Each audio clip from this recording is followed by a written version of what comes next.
கேட்டு என் உரையை முடிக்கின்றேன். धन्यवाद. बैठिए.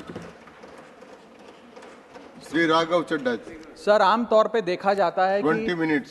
सर आमतौर पे देखा जाता है कि जब भी वित्तीय बजट देश में प्रस्तुत किया जाता है तो देश के कुछ वर्ग उस बजट से खुश होते हैं और कुछ वर्ग उस बजट से निराश होते हैं.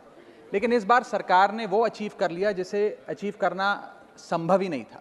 इस सरकार ने इस बजट से लगभग देश के हर वर्ग को निराश किया. They have managed to displease all sections of our society. In fact sir Bharatiya Janata party के अपने समर्थक भी, अपने वोटर भी इस बजट से बेहद निराश हैं. सर बजट 2024 में अगर आप सर इनको मुझे बोलने दीजिए, नहीं तो मैं if you want me to yield मैं बैठ जाता हूं सर. आप बैठो, आप बोलने दो. माननीय सदस्य, आप बोलो ना. माननीय सदस्य, क्या प्रॉब्लम है? कृपया बैठे. बैठो. क्या बैठ जाए? बैठो आप. प्लीज बैठिए. आप बोलिए चड्ढा जी, प्लीज कंटिन्यू बोलिए. सर पिछले 10 सालों में टैक्स लगा कर सरकार ने एक देश के आम आदमी का खून चूस लिया. अब आप मानिए आप 10 रुपए कमाते हैं, उसमें से 3-3.5 रुपए आप इनकम टैक्स के माध्यम से दे देते हैं, 2 रुपए 2.5 रुपए जीएसटी आपका चूस लेता है, 1.5-2 रुपए आपका कैपिटल गेन टैक्स लगता है, सेस सरचार्जेस 1-1.5 रुपए के लग जाते हैं, तो मात्र 10 रुपए में से 7-8 रुपए तो सरकार के खजाने में चला जाता है. तो आम इंसान को मिलता क्या है, आम आदमी को मिलता क्या है? और सरकार जो हमसे इतना टैक्स लेती है उसके बदले में सरकार हमें देती क्या है? कौन सी ऐसी अंतर्राष्ट्रीय सेवाएं, world class health care, education, transport सुविधाएं सरकार बदले में देशवासियों को देती है? मैं ये भी पूछना चाहता हूं. इसीलिए आज मुझे ये कहने में बिल्कुल भी गुरेज नहीं है that sir we in India today pay taxes like England to get services like Somalia.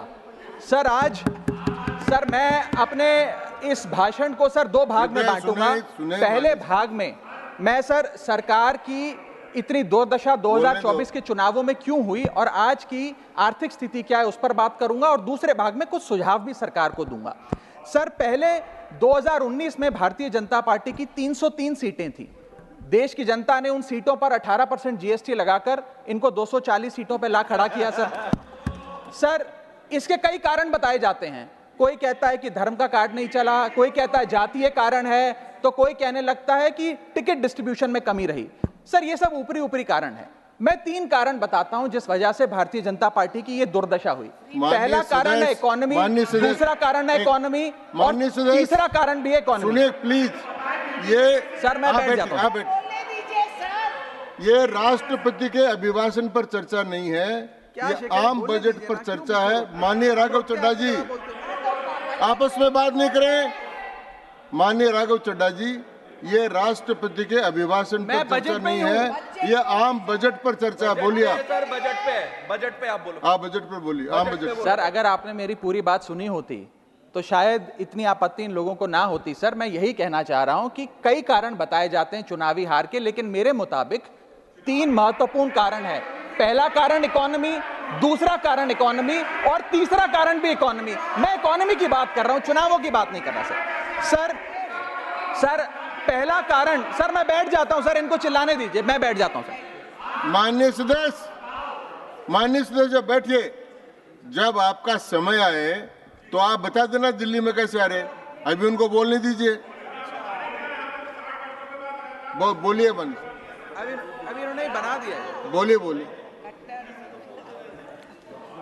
Sir पहला कारण हार का है rural income and inflation. Sir Bharat की 60% से ज्यादा आबादी सर गांव में बसती है, लेकिन आज सर सर ये ठीक नहीं है. सर इनकी तबीयत खराब है. इनके पेट में क्यों दर्द हो रहा है? इनकी तबीयत खराब है. क्या दिक्कत है? इनके पेट में दर्द हो रहा है. इनकी तबीयत खराब है क्या सर? आज आप बैठिए. बैठ जाए माननीय सदस्य. कृपया बैठे. बैठ जाए मन. कृपया बैठे. बैठिए.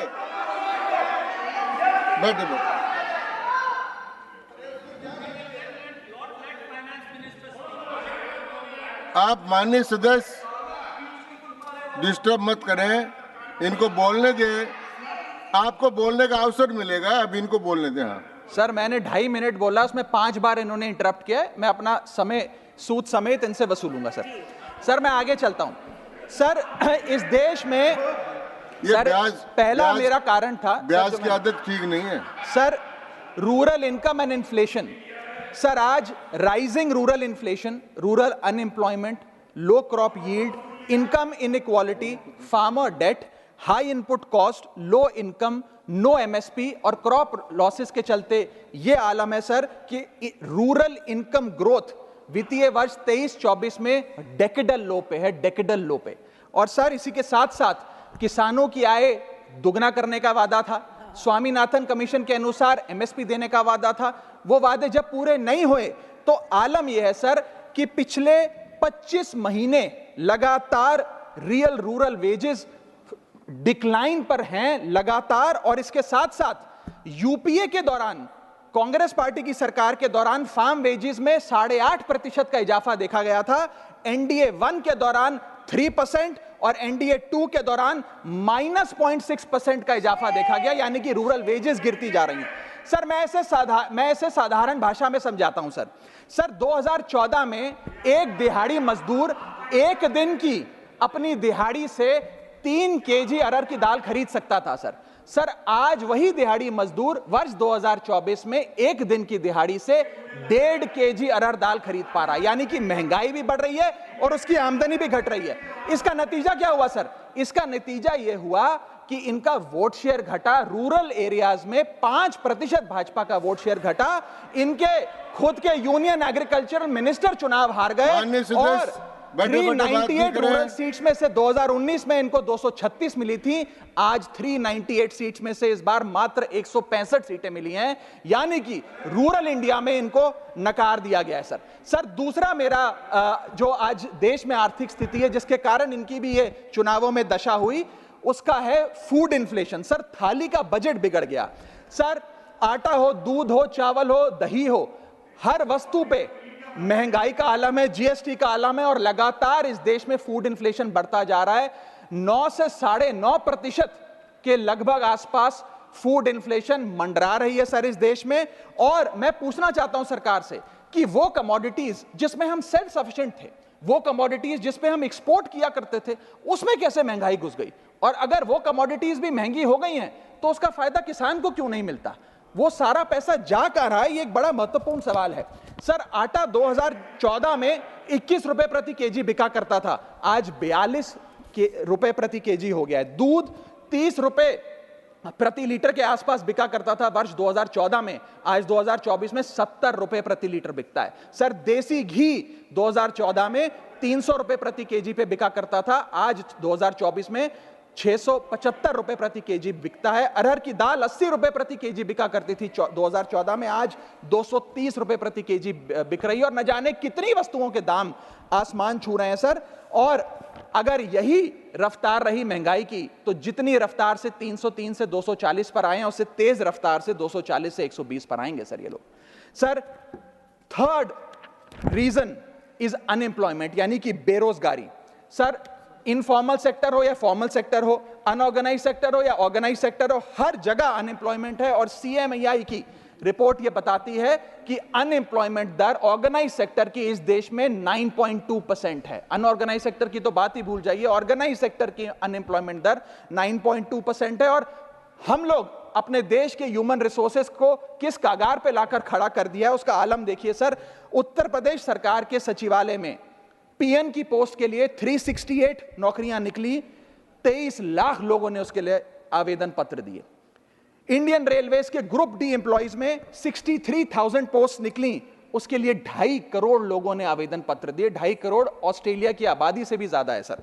Sir 9,900 constable post Bihar police निकालती है, उसके लिए 11 लाख आवेदन पत्र आते हैं। और सर सारी चीजें छोड़िए, महाराष्ट्र सचिवालय के कैंटीन में 12 वेटरों को भर्ती करने के लिए जब आवेदन पत्र मांगे गए तो 7,000 लोगों ने आवेदन पत्र दिए, जिसमें कई पोस्ट ग्रेजुएट्स और ग्रेजुएट्स भी शामिल थे।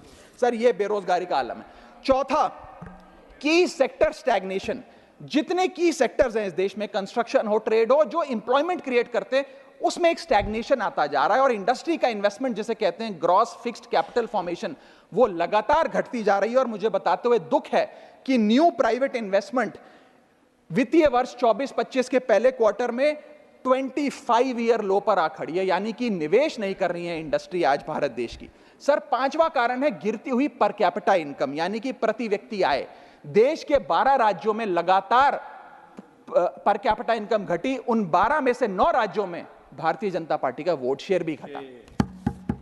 छठा कारण, decline in financial savings and rising debt burden on the Indian household, यानी कि एक औसतन भारतीय परिवार का कर्ज बढ़ता जा रहा है और उसकी सेविंग्स घटती जा रही हैं। फाइनेंशियली हम लोग फ्रेजाइल होते जा रहे हैं, और ये रिजर्व बैंक ऑफ इंडिया के गवर्नर ने खुद कहा कि सेविंग्स बैंक अकाउंट खातों में से सेविंग्स गायब होती नजर आ रही हैं। हमारा net financial savings to GDP ratio वो घट रहा है, हाउस होल्ड सेविंग्स वो घट रही हैं, और लगातार सेविंग्स में डिक्लाइन देखा गया। और मैं एक सिर्फ बुराई नहीं करना चाहता, मैं सुझाव भी देना चाहता हूं। मैं आने वाले अपने भाषण के भाग में 8-10 महत्वपूर्ण सुझाव भी सरकार के लिए लाया हूं। देश हित में, देश की अर्थव्यवस्था के हित में सुझाव देना चाहता हूं। पहला सुझाव, index minimum wages with inflation, यानी कि न्यूनतम मजदूरी आय को बढ़ती महंगाई के साथ जोड़िए। Ma'am, inflation erodes purchasing power. Inflation वो महंगाई वो दीमक है जो आपकी परचेजिंग पावर, आपकी संपत्ति को खा जाती है। इसीलिए आज मैं कहना चाहता हूं कि जैसे बेल्जियम जैसे देशों ने ऑटोमेटिक इंडेक्सेशन ऑफ वेजेस लागू किया है, उसी प्रकार हमारे देश में भी मिनिमम वेजेस की ऑटोमेटिक इंडेक्सेशन होनी चाहिए। और यहां मैं ये बताना चाहूंगा कि मेरे नेता अरविंद केजरीवाल जी ने, हमारी आम आदमी पार्टी की सरकार ने देश में सबसे ज्यादा मिनिमम वेजेस दिल्ली में देने का काम किया। दूसरा मेरा महत्वपूर्ण सुझाव, rework the agricultural pricing formula, यानी कि जब किसान खुले बाजार में अपनी फसल बेचने जाता है मैम, तो वहां पर एक मिनिमम रिजर्व प्राइस होना चाहिए, यानी कि उस प्राइस के नीचे किसान की कमाई नहीं होगी, किसान को उस रेखा के नीचे का दाम नहीं मिलेगा। इससे प्राइस वोलेटिलिटी से किसान बचेगा, इकोनॉमिक सिक्योरिटी किसान को मिलेगी और प्रोडक्शन में कंटिन्यूटी रहेगी। मेरा तीसरा सुझाव, legal guarantee to MSP in accordance with Swaminathan commission report. Swaminathan commission report की बात सुनते सुनते कि हम लागू करेंगे, मेरे भी बाल पक गए हैं, लेकिन आज तक लागू नहीं हुआ। मैं अनुरोध करूंगा सरकार से कि उस लीगल गारंटी को देश के किसान को सौंपे। चौथा और बहुत महत्वपूर्ण, हाथ जोड़कर विनती करना चाहूंगा, restore indexation on long term capital gain. Ma'am, पूरे दुनिया में इन्वेस्टर्स को इन्वेस्टमेंट्स करने के लिए प्रमोट करने के लिए इंसेंटिवाइज किया जाता है। इस देश में इंडेक्सेशन हटाकर हम इन्वेस्टर क्लास को डिसइंसेंटिवाइज कर रहे हैं इन्वेस्ट करने के लिए। इंडेक्सेशन हटाना टैक्स लगाना नहीं है, इन्वेस्टर्स को पीनलाइज करने जैसा है। मैडम, मैं बताना चाहता हूं, inflation ravages the value of money. पैसे को खा जाता है इन्फ्लेशन, इसीलिए हम कॉस्ट ऑफ एक्विजिशन को इंडेक्स कर कैपिटल गेन टैक्स की कैलकुलेशन करते हैं। और जो लोग खुश हैं आज कि कैपिटल गेन टैक्स को 20% से घटाकर 12.5 कर दिया है, उनके लिए मैं एक उदाहरण लाया हूं। इस उदाहरण के माध्यम से हम समझ जाएंगे कि कैसे इंडेक्सेशन हटाना इस देश के इन्वेस्टर को एक बहुत बड़ी उसकी जेब पे डाका डालने जैसा है। मैडम, फर्ज करिए कि 2001 में आपने 1 करोड़ रुपए का एक मकान खरीदा। वो मकान की दर 6% के हिसाब से बढ़ती गई उसकी वैल्यू, और आज वो मकान जो 1 करोड़ का आपने 2001 में खरीदा था, वो आज 4 करोड़ 17 लाख रुपए का हो गया। अब 2 सिनेरियो हैं, एक इंडेक्सेशन का सिनेरियो जिसमें आप बेचें उस पर टैक्स लगे, और एक नया सिनेरियो जिसमें आप उसे बेचेंगे तो नई रेट के अकॉर्डिंग उस पर टैक्स लगेगा। मैं पहले पुराने सिस्टम के हिसाब से, इंडेक्सेशन वाले सिस्टम के हिसाब से उस पर कितना टैक्स लगेगा वो आपको बताना चाहता हूं। आज वो मकान जो आपने वर्ष 2001 में 1 करोड़ का खरीदा था, वो आप 4 करोड़ 17 लाख रुपए का बेचती हैं, तो आपकी सेल प्राइस 4 करोड़ 17 लाख, लेकिन आपकी purchase price, inflation adjusted indexed purchase price 1 crore नहीं, लगभग 3 करोड़ 60 लाख के आसपास आती है। यानी कि आपका sale price minus purchase price, जो प्रॉफिट ऑन सेल है, वो 54 लाख रुपए होता है। उस 54 लाख रुपए पर 20% के अकॉर्डिंग आप पे टैक्स लगता है। यानी कि इंडेक्सेशन वाले फॉर्मूले से आपको कुल टैक्स 10,80,000 रुपए देना पड़ता है। मैं राउंड ऑफ करके 11 लाख रुपए कहता हूं। लेकिन जो नई व्यवस्था है जिसमें इंडेक्सेशन आपसे छीन लिया गया है, उसमें sale price 4 crore 17 lakh, cost price 1 crore, मुनाफा 3 करोड़ 17 लाख, उस पर 12.5% टैक्स, यानी कि टैक्स कुल मिलाकर आपका बनता है 39 लाख 62,000। यानी कि नई व्यवस्था में वही 1 करोड़ का मकान अगर आप बेचेंगे आज 4 करोड़ 17 लाख का, तो आपको लगभग 40 लाख रुपए टैक्स देना पड़ेगा, और पुरानी व्यवस्था में आपको मात्र 11 लाख रुपए टैक्स देना पड़ेगा। यानी कि 40 माइनस 11 लगभग 29 लाख रुपए का एडिशनल टैक्स आपको देना पड़ेगा मात्र 1 करोड़ रुपए के प्लॉट की सेल पर। यह है इंडेक्सेशन का खेल। इसीलिए indexation long term capital investments के लिए अति आवश्यक है। मैं सरकार से अनुरोध करूंगा कि उसे ना हटाएं, और आज मैं इस सदन में भविष्यवाणी करता हूं, अगर आपने इंडेक्सेशन वापस लागू नहीं किया तो 3 चीजें होने जा रही हैं इस देश में। पहला, रियल एस्टेट में इन्वेस्टमेंट गिरने वाली है और लोग अपना ड्रीम होम कभी नहीं खरीद पाएंगे।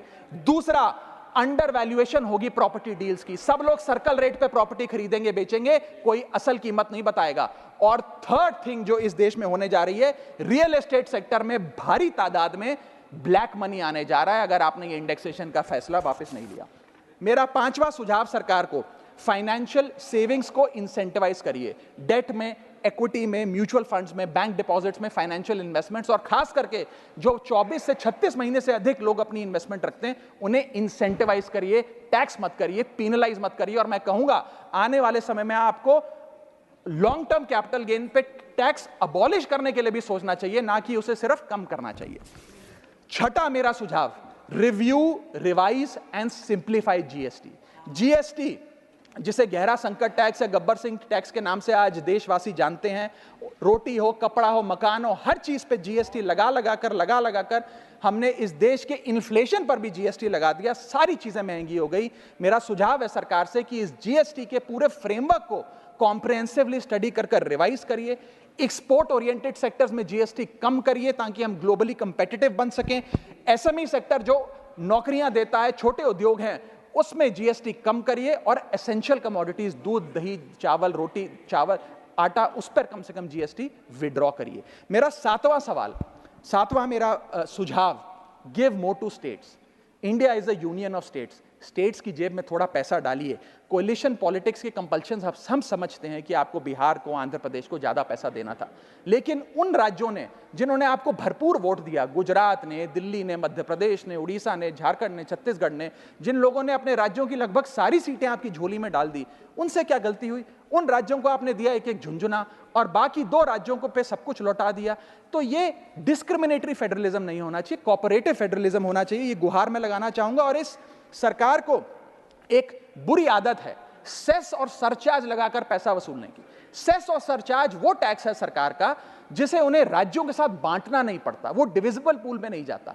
इसीलिए सरकार सेस और सरचार्ज लगा लगाकर आम आदमी से पैसा वसूलती है। मैडम, अगर केंद्र सरकार 100 रुपए कमाती है तो उसमें से 18 रुपए सेस और सरचार्ज के जरिए कमाती है, यानी कि मात्र 82 रुपए, 100 में से 18 हटा दीजिए, 82 रुपए डिविजिबल पूल में जाता है जो राज्यों में बांटा जाता है। 18 रुपए सीधा सरकार की जेब में जाता है। मैं अनुरोध करूंगा कि सेस और सरचार्ज की या तो इस प्रथा को बंद करें या वो भी डिविजिबल पूल में डालकर स्टेट्स के साथ बांटे। मेरा 8वां सुझाव, जीएसटी कॉम्पनसेशन जो राज्यों के लिए बंद कर दिया गया है उसे कम से कम 5 साल और दीजिए। कई ऐसे राज्य हैं, तमिलनाडु है, महाराष्ट्र है, पंजाब है, गुजरात है, जिनकी अर्थव्यवस्था आज जीएसटी कॉम्पनसेशन के पैरों पे खड़ी हुई है, जो आज हमारे बजट का 10 से 15% हिस्सा इनकम का जीएसटी कॉम्पनसेशन से आता है। मैं अनुरोध करना चाहूंगा सरकार से कि कम से कम 5 साल और जीएसटी कॉम्पनसेशन देकर इन राज्य सरकारों की मदद की जाए।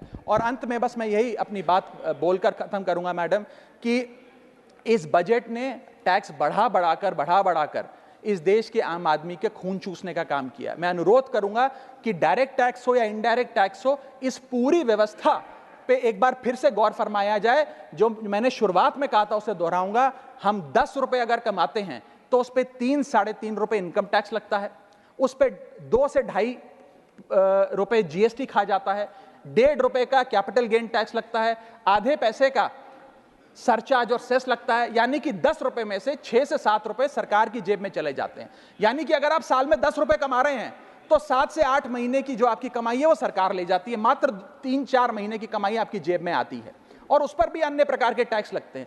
और उसके बदले में हमें कोई सुविधाएं नहीं मिलती है, ना ट्रांसपोर्ट, ना हेल्थ केयर, ना कोई इंफ्रास्ट्रक्चर, कोई ऐसे जैसे और बड़े बड़े विकसित देशों में, United states of America, United kingdom, European countries में जो हाई टैक्स रिजीम्स मानी जाती हैं, उनमें नागरिकों को सुविधा दी जाती है, लेकिन उसके बदले में दिल्ली में, हिंदुस्तान में, देश भर में कोई ऐसी सुविधा केंद्र सरकार नहीं देती है। इसीलिए यह कहा जाता है that we impose taxes like the Europeans do to get services like sub-Saharan countries। मैं अनुरोध करूंगा सरकार से कि इस टैक्स फ्रेमवर्क को डायरेक्ट हो या इनडायरेक्ट टैक्स हो, उसका भी एक कॉम्प्रिहेंसिव रिव्यू करें। बहुत बहुत शुक्रिया।